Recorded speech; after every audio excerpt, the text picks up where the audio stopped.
গ্রামে বসবাস করত আব্দুল নামের এক সৎ ও ইমানদার কৃষক।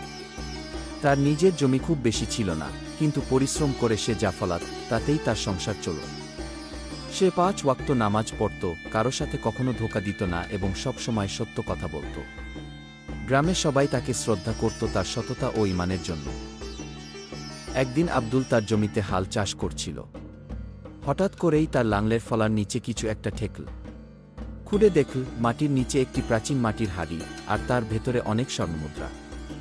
আব্দুল অবাক হয়ে গেল। সে কখনো এত ধনসম্পদ একসাথে দেখেনি। তবে সে ভাবল, এই ধন যদি আমার হতো তাহলে তো মাটির নিচে থাকত না।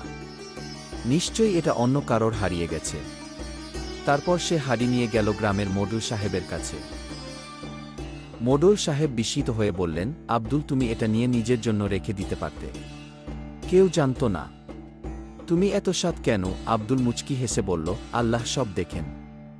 আমি হারাম জিনিস দিয়ে সংসার চালাতে চাই না, বরং চেষ্টা করবেন হারানো মালিককে খুঁজে দিতে। মডুল সাহেব ঘোষণা দিলেন, যদি কারও এই ধনের মালিকানা থাকে সে যেন প্রমাণসহ সামনে আসে। দুদিন পরে এক বৃদ্ধ হাজির হলেন, চোখে পানি। বললেন, এই হাড়ি আমার বাবার আমলের। বহু বছর আগে জমির নিচে লুকিয়ে রেখেছিলাম, কিন্তু জায়গাটা ভুলে গিয়েছিলাম। এখন চিনে ফেলেছি। বৃদ্ধ সঠিকভাবে হাড়ির বিবরণ দিলেন এবং কিছু প্রমাণ দেখালেন। মডুল সাহেব বিষয়টি যাচাই করে নিশ্চিত হলেন এবং আব্দুলকে ধন্যবাদ জানিয়ে ধন সেই বৃদ্ধের হাতে তুলে দিলেন। বৃদ্ধ আব্দুলকে কিছু স্বর্ণমুদ্রা দিতে চাইলেন কৃতজ্ঞতা হিসেবে, কিন্তু আব্দুল বিনয়ের সাথে তা প্রত্যাখ্যান করল।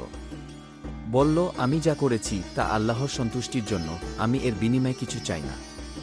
খবরটা আশেপাশের গ্রামে ছড়িয়ে পড়ল।